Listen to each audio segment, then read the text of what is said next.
সুপ্রিয় দর্শক আসসালামু আলাইকুম। রবিবার পে কমিশনের ষষ্ঠ বৈঠক। পে কমিশনের চেয়ারম্যান জাকির আহমেদ খান এই বিষয়ে একটি গুরুত্বপূর্ণ তথ্য প্রকাশ করেছেন।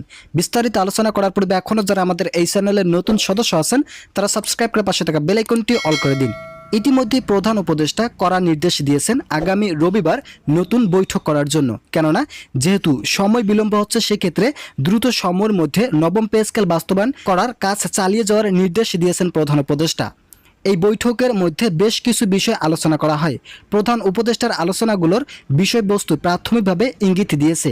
বাংলাদেশের 14 লক্ষ সরকারি চাকরিজীবীদের নবম পে স্কেল বাস্তবায়ন করতে যে ধরনের কার্য বিবরণী প্রস্তুত করা প্রয়োজন সেগুলো দ্রুত সময়ের মধ্যে বাস্তবায়ন করা হচ্ছে।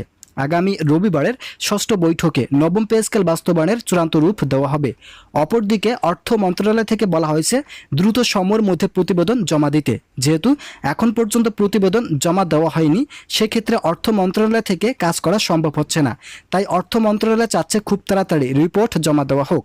জনপ্রশাসন মন্ত্রণালয়ের সিনিয়র সচিব ডক্টর মোখলেছুর রহমান বলেছেন, নবম পে স্কেল বাস্তবায়ন করতে যে ধরনের অর্থের প্রয়োজন তা যোগান দেওয়া সম্ভব, কেননা দীর্ঘ 10 বছর থেকে সরকারি চাকরিজীবীরা যেভাবে অবহেলিত হয়েছেন সেক্ষেত্রে তাদের জন্য নবম পে স্কেল বাস্তবায়ন দ্রুতই করতে হবে।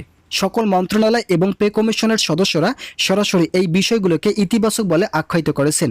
বর্তমান দ্রব্যমূল্যের কাছে 2015 সালের বেতন স্কেল অকেজো হয়ে পড়েছে, যার ফলে বাজার দরের সাথে খাপ খাইয়ে নিতে সরকারি চাকরিজীবীদেরকে হিমশিম অবস্থায় পড়তে হয়। ভিডিওটি চলাকালীন সময় আপনাদের কাছে বিনীতভাবে রিকোয়েস্ট করতেছি, আপনারা যারা এখনও আমাদের এই চ্যানেলটি সাবস্ক্রাইব করেননি তারা অবশ্যই চ্যানেলটি সাবস্ক্রাইব করে পাশে থাকা বেল আইকনটি অল করে দিন। তাই প্রধান উপদেষ্টা চাচ্ছেন আগামী ডিসেম্বরের মধ্যেই নবম পে স্কেলের প্রতিবেদন জমা সহ সকল কাজ শেষ করতে হবে।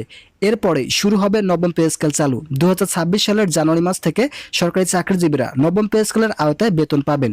ষষ্ঠ বৈঠকে নবম পে স্কেল বাস্তবায়ন করার জন্য একটি দিক নির্দেশনা দিয়েছেন প্রধান উপদেষ্টা, যেটা অভ্যন্তরীণভাবে বলা হয়েছে পে কমিশনের সদস্যদেরকে।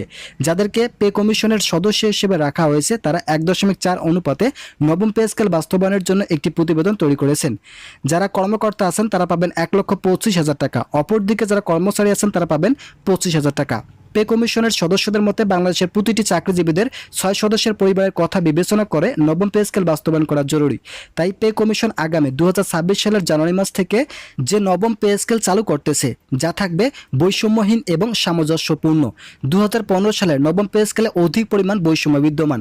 এই বৈষম্য দূর করতে হলে অবশ্যই নবম পে স্কেল চালু করা অত্যন্ত প্রয়োজন। তাই পে কমিশন সময় বিলম্ব না করে আগামী ডিসেম্বরের মধ্যে সকল কাজ শেষ করবেন বলে জানা যাচ্ছে। অর্থনীতিবিদরা বলেছেন নবম পে স্কেল বাস্তবায়ন করা এই সময় অত্যন্ত গুরুত্বপূর্ণ একটি পদক্ষেপ হতে পারে। তবে নবম পে স্কেল বাস্তবায়ন করার পাশাপাশি বাজার দরকে নিয়ন্ত্রণ রাখতে হবে। কোনোভাবেই যাতে মুদ্রাস্ফীতি না হয় সেদিক অবশ্যই প্রশাসনকে নজরদারিতে রাখতে হবে। সাধারণ জনগণের কথা চিন্তা ভাবনা করেই মূল্যস্ফীতি যাতে না ঘটে সেদিক লক্ষ্য রাখতে হবে। তো ইতিমধ্যে এ বিষয়ে একটি প্রতিবেদন প্রকাশিত হয়েছে। আজকের এই ভিডিওটিতে আমি এ বিষয়ে বিস্তারিত আলোচনা করলাম। আশা করি ভিডিওটি থেকে অনেক উপকার পেয়েছেন। যদি উপকার পেয়ে থাকেন তাহলে অবশ্যই চ্যানেলটি সাবস্ক্রাইব করে পাশে থাকা বেল আইকনটি অল করে দিন।